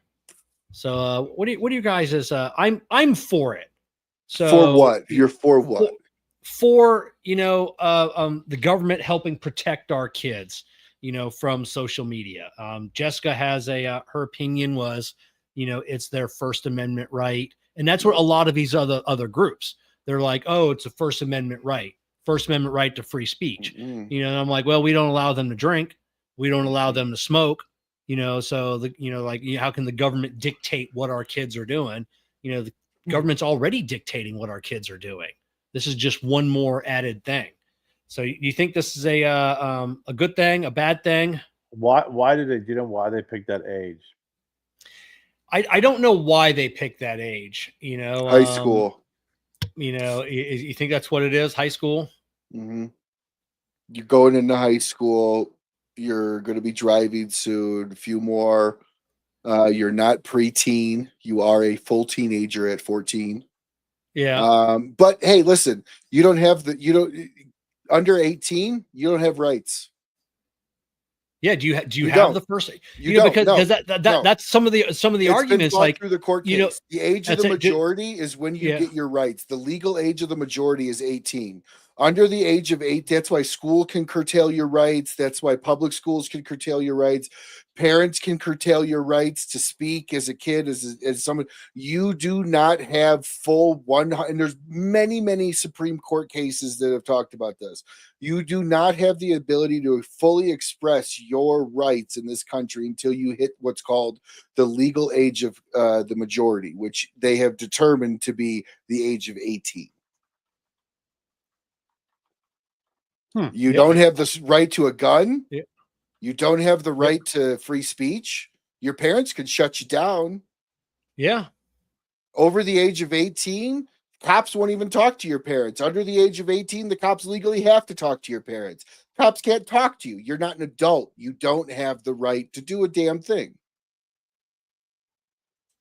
So I agree. Carry your thoughts. You think a good thing? It's I mean, listen, there's fucking I can hop on Facebook right now and give you a bunch of 50-year-olds that shouldn't be allowed to have social media. This is true. we know those people, Carrie. I mean, I mean, I get the reason and the rationale behind it. My concern with the government coming in and regulating is it's like anything else with the government. It's like water. Once it's in, it's going to find a way. And my concern isn't necessarily the rights right now that are being, negotiated, et cetera, et cetera. It's 5 years from now, what else could this lead to? I do think that, there's having these kids, man. I mean, with these social media, I think the potential for problems are there, and I think it really does, in my opinion. I think we talked about this before, where, when we were growing up, my dad, we lived in our neighborhood. My dad's like, okay, avoid that house, avoid these people, avoid that people. That's who you had to worry about. Don't talk to strangers. Anybody drives the neighborhood, don't fucking deal with them. Just stay away from these idiots over here and these people at school. Now it's just not. Now you have to worry about the world because of so many freaking predators and how they can utilize social media, the communications through the internet, et cetera, et cetera. It's scary. It's really scary and very manipulative on a younger mind. So I get that, and I understand why that is necessary and needed because of that. In my opinion, I think that's the greatest threat. It's not only just, oh gosh, they're going to meet up, they're going to kidnap. I also believe that there are some really fucked up people who just get off on manipulating people. And when you get a young mind like that, and they could just fuck with them and manipulate them and really fuck them up, and that could last a lifetime. So I get it does. But yeah, like you said, manipulation. I think social media. I've met, I know other parents, and I know, like I said, especially with young girls, it used to be a thing to where if you were a tomboy, you were a tomboy. That's all there was to it. But now I think with social media, and it could be happening with young boys as well. I only have experience with, friends with young girls. It's on social media. It's like, no, you're not a tomboy. You're a boy. You're a boy. And I think, like you said, that I think there are groups out there and there are people that are manipulating these kids for their own agenda. And it's a confusing time for them, I mean, when you really think about how you were at that age, right? I mean, it's like that's already a tough enough age. You got hormones going, you got a lot of shit going on. I mean, everybody always is gonna, you're gonna question everything: sexuality, family, freaking, am I gonna live and die? You start questioning everything, and then you get some fucked up people that are going to take that confusion and shape it and direct it in the way that they want it to go. Then you're going to see that person 5-10 years from now. You're like, wow, man, what can we do to fix that? How do we stop that from happening? And then you come up with this.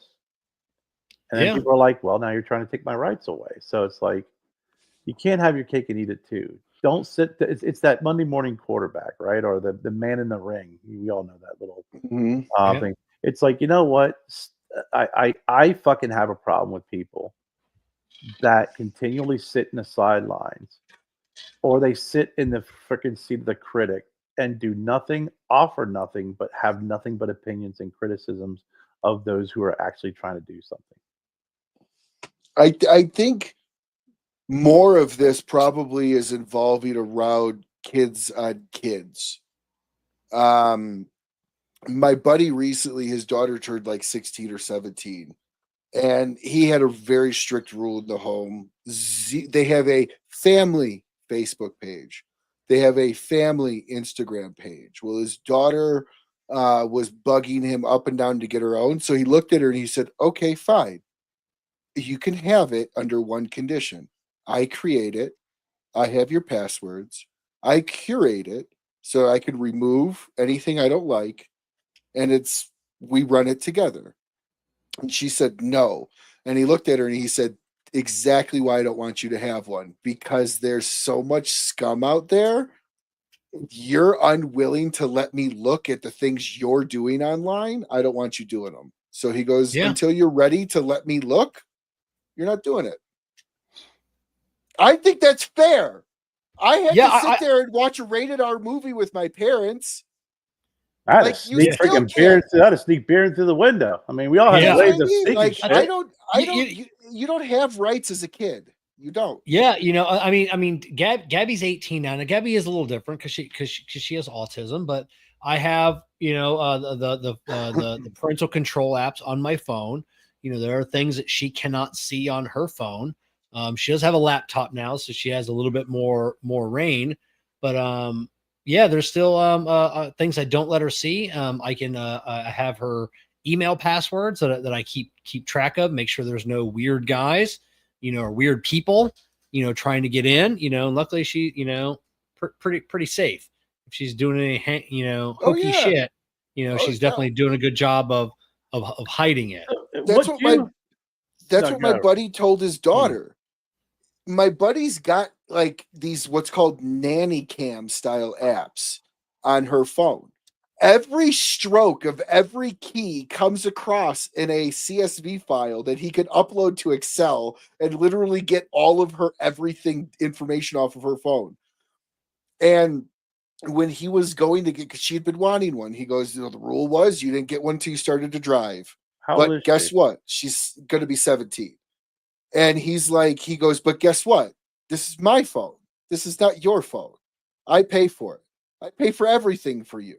So nothing you have is yours. If you would like to use my cell phone, these are my rules.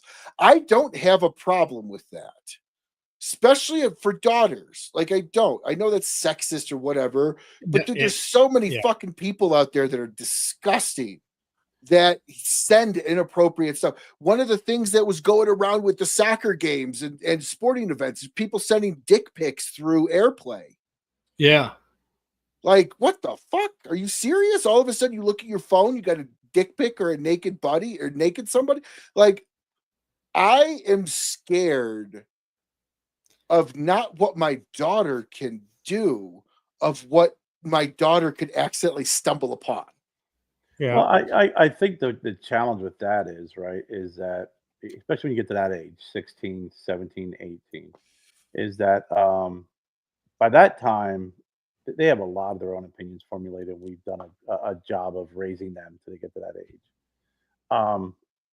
You want to protect them, and most certainly protect them against all the freaking evil and the shit that's out there. But you also got to have some trust and faith in what you've taught them and what you've instilled in them to make the right decisions or good decisions. And at some point, they're going to have to make those decisions on their own. And they're going to also have to work through troubles, problems, and consequences. And I think that, and it's not a criticism of your friend, because trust me, I know what it's like having a freaking daughter and sons and kids at that age, is, if you insulate them too much, then they're not going to know what real evil is.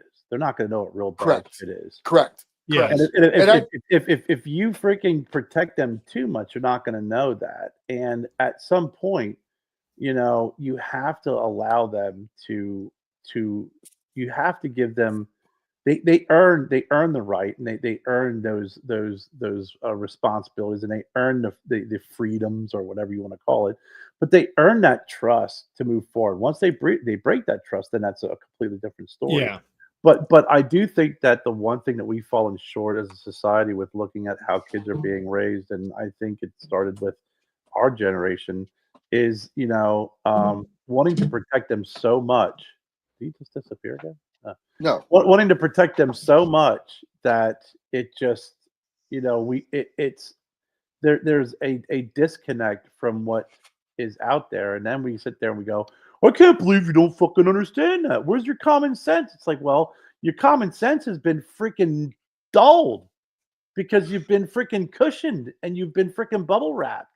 Your common sense, your ability to freaking sense what's wrong and right has been completely novocained because of trying to protect them with good intent.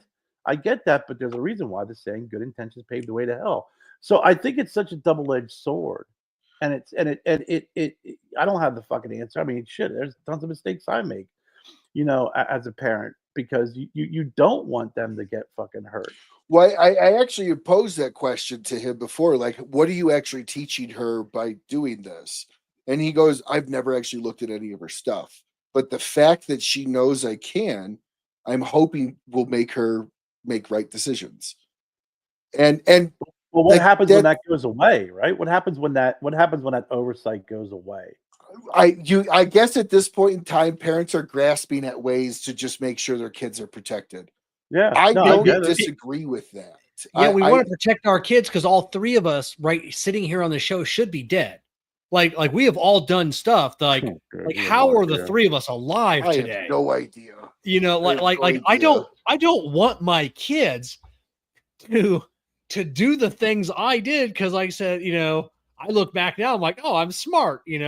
I that's how I survived. Like, my kids aren't that smart. My kids would have died in that situation. Right, I don't want that. But I also want to make sure that they still have that freaking street smarts and common sense to be able to say, exactly. You're not a good person. You're fucked up. This is a bad situation. I'm feeling out. You know what? I mean, we've all fucking been around bad people and just kind of like didn't know it. Then you find out after the fact, and it's that's a harsh freaking reality, man. That's a tough pill to swallow. When you trust someone and you find out that they're just not a good person, that's tough. And we've been on both ends of that, all of us. But I do think, I mean, I get it. I understand that the rationale to it. I'm also curious is what happens if someone does, under that age, create a social media account and lies? What happens? Well, that's what I'm saying is that how? Is it enforceable? How is it enforceable? It's not. And then what happens if a parent says, fuck you, I'm the guardian. If I want my 14-year-old or 13-year-old to have a social media platform, then I'll create it for them. Then that should be allowed. That should be allowed. So I believe so. If I'm not mistaken, but then it's just like any other law, Kevin. I'm real quick, but Brian, if you're saying that's allowed, but then it's like saying that laws are then optional based off if I want to follow them or not, based off of my belief with my children, and then from there, it's no longer a law that has teeth. It's like saying a no gun zone. Well, I'm going to listen to this freaking no gun zone. Motherfuckers with guns ain't listening to it. They're not paying attention to that sign. I don't think so. When we originally started this, I just gave you the legal answer of anybody under the age of 18 has no legal First Amendment rights. Those rights are curtailed and can be curtailed by state, local, and parental governments. My personal belief on it is go to Pornhub. You over 18? Click yes. No, okay. Not in Florida. No, but correct. No, they shut it down. Yeah. But my point is, and so how do they check it now? You got to put a credit card in. You got to get charged $1. That's the only way to do what the verification that Kerr was talking about, or else it's yes. I agree that go to a cigar website. Yes, I agree. I'm over 21. I could So be 15. I believe on the social media side, and I could be mistaken, but from what I read, anybody in the state of Florida that creates a social media account now will have to verify with a driver's license or a photo ID. Anybody, if you're But how is 60, a 16-year-old going to be able to do that? I mean, by 16, you should have some kind of ID. You don't have to. I know a buddy that didn't have an ID till he was 21 because he never drove. Yeah, so, but yeah, it's you'll need an ID, to create an account. And I believe like at 15 or whatnot, or anything younger than that, your parent has to create the account for you. And they're obviously going to give you the password and whatever. And that'll be it. That'll just be, be able to change the password, something like that. I didn't read the law is really long. So the reality is, to Kerr's point, you didn't read it's it, Kevin? one more law not the that whole cannot. thing. It's one more law that cannot actually be enforced. That's it. It's a tough It's one. one law that you can't enforce. But then it's like, okay, how could one enforce that? Then it becomes I think that's what a slippery slope comes in. And I think this is, we are kind of harking back to our AI conversation is, it's this social media, the different platforms that are out there, the influence that it's happening so fucking fast.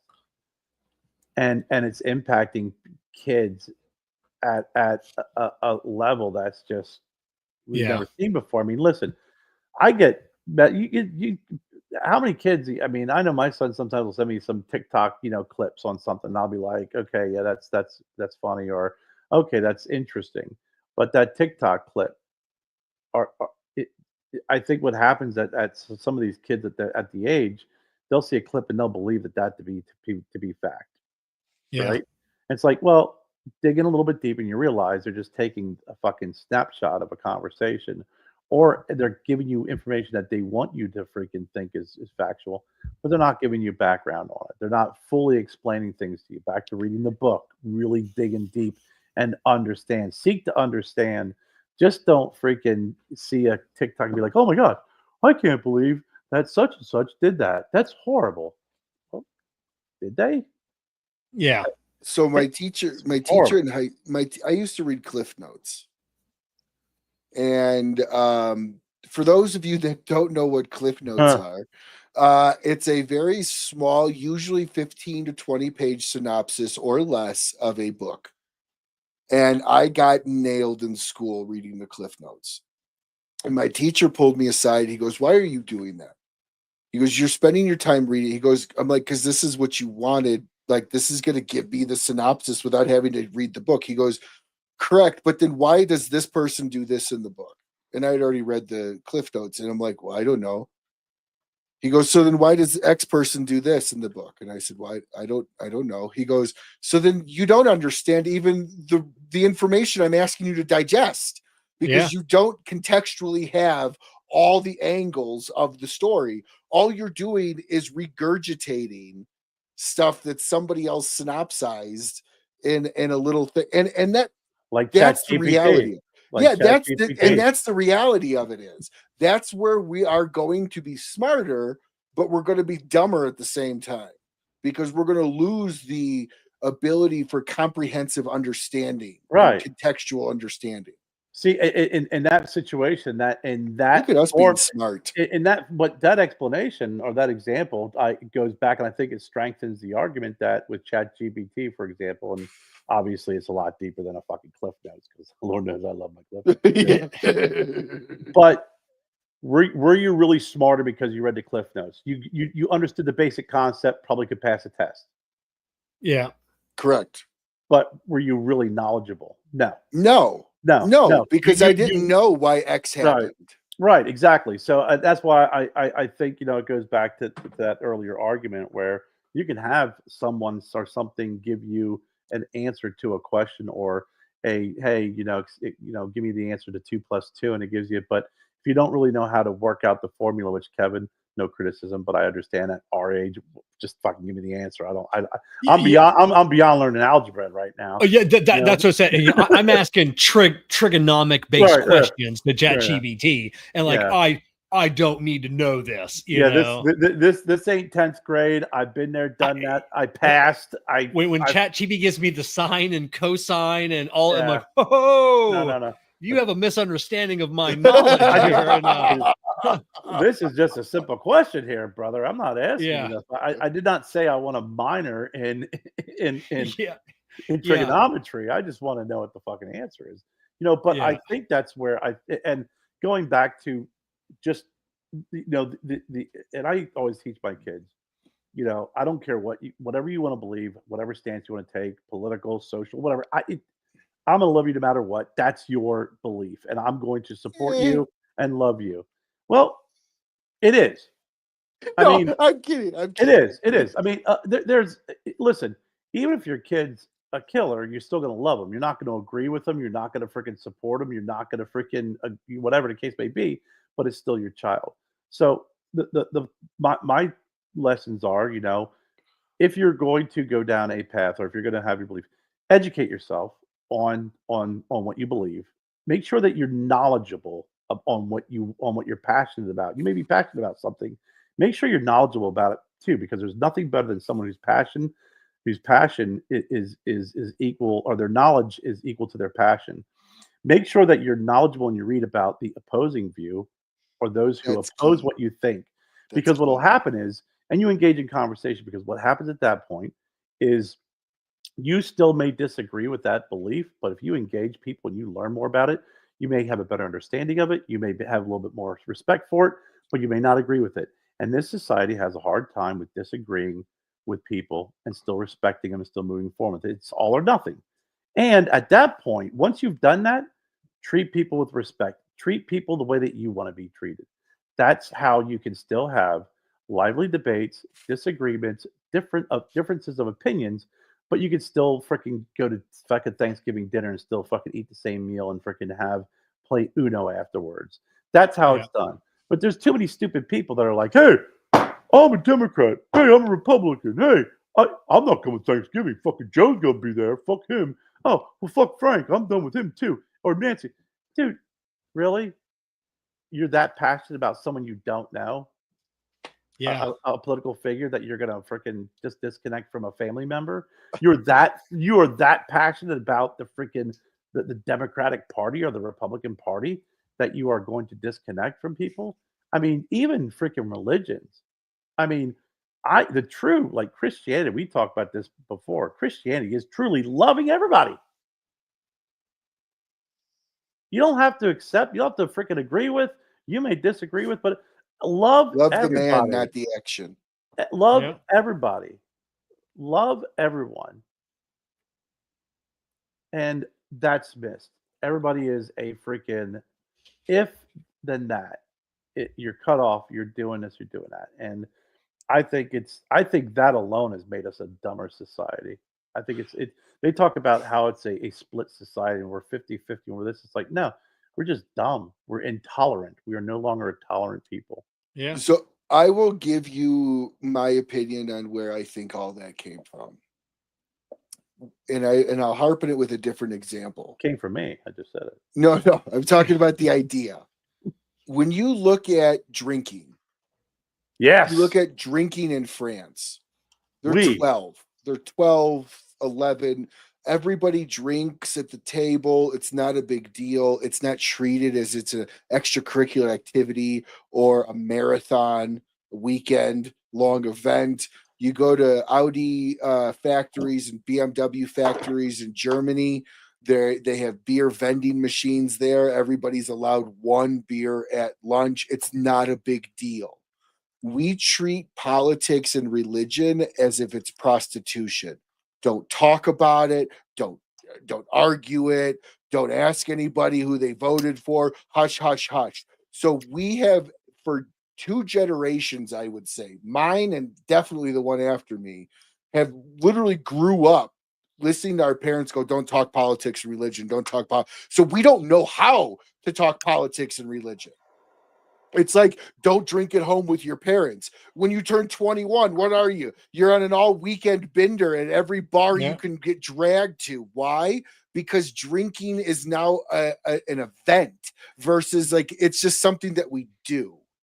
And I'm a firm believer that if we started talking more about politics and religion at the dinner table as a family, as a group, you wouldn't have the I hate yous. You have the I hate yous because people are just now finding out what you believe.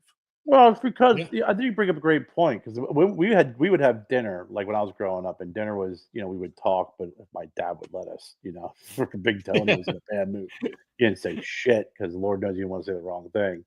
But with our kids, we have dinner table, we'd have conversations that sometimes they were very lively, sometimes it was like, what Reagan said it best, and that is really where the family unit comes together, and that's where you learn, and that's how you become, understanding differences, tolerances, is by having that conversation. But the problem isn't necessarily that. I think that we've become so afraid of having that discussion and conversation because you see what happens, right? Cancel culture. I mean, shit. There's companies out there that will freaking fire you or freaking won't promote you or treat you differently just because of your political beliefs. Yeah. That's at a company level, at a fucking company level. You could be a great employee. Oh, what? You don't believe our politics? Well, guess what? You're going to pretty much stay in the role you're in. We're not going to move you up the corporate ladder, and do it brazenly. You see family members cut each other off and won't even talk to each other anymore. You see it in society. I mean, people digging back in someone's freaking tweet post from 10, 20 years ago, or someone said something that they didn't like, then they want to freaking they want to, nothing gives them a more gratification than canceling them. Well, yeah. It's one of the things that, whether you believe it in or not, whether you're Republican or Democrat, red, black, or red, blue, black, white, Trump, no Trump, Biden, whatever. When they start talking about the silent majority, there's a reason why they did that term came to be, and it's because when you have a group of people that are just, they can't open their mouths because of how they're going to be treated and responded to and not respected. Well, that's where problems come bubbling up, and that's really where you see these peaks and troughs. And it's like, you know what? Come to the Puff and Ponder, podcast, hang out. This is where conversations ignite. This is where you can have an open dialogue. No one's going to criticize you. No one's going to bitch at you. You're going to be able to say what you believe, and freaking no one's going to judge you. And then we'll smoke a cigar. Yep. We'll talk about freaking UFOs. We'll talk about freaking Chat GPT. We'll talk about AI and Spider-Man and the freaking multiverse and freaking Doctor Strange. And then Kevin will talk about mathematics, and we'll all be able to freaking end the podcast and say, hey, that was a good show. That was a lot of fun. Everyone still freaking gets along. The fucking world didn't end. My freaking life didn't end. And freaking the sun's going to rise tomorrow. I care. We put up with you even though you're for the Green Party. So I mean, give a fuck. Yeah. That's fine, man. Listen, I tell you what, if people say they tolerate me, that is honestly the most I can ask, because I tolerate you as well. And that's what it's all about, tolerating someone. I mean, we all freaking get along, but it's like sometimes you work on each other's nerves, but freaking you don't write them off. So I don't give a shit.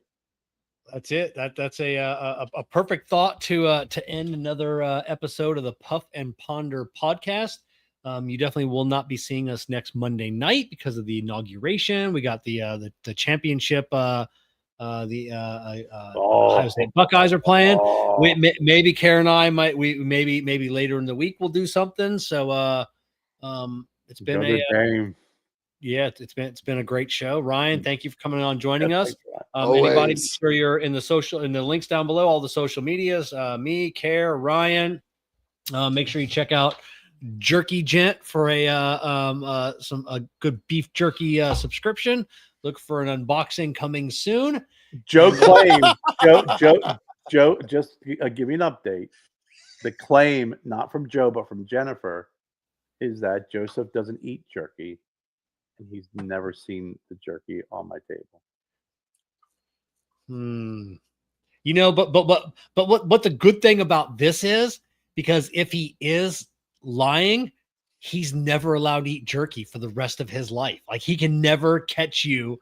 Like, you can never catch him eating. Oh, what was that, Joe? It'll be 10 years. Was that you guys have that got, motherfucker eats you jerky. guys, You like, you ate my jerky. Like, You ain't my jerky gent. Yeah, that's it. He'll be like, well, I have developed a taste for it. Have you? Did you develop it soon after you had jerky? I remember the day it was developed. Yeah, I know. So, all right, everybody, we'll see y'all on the next one. We'll see. Peace.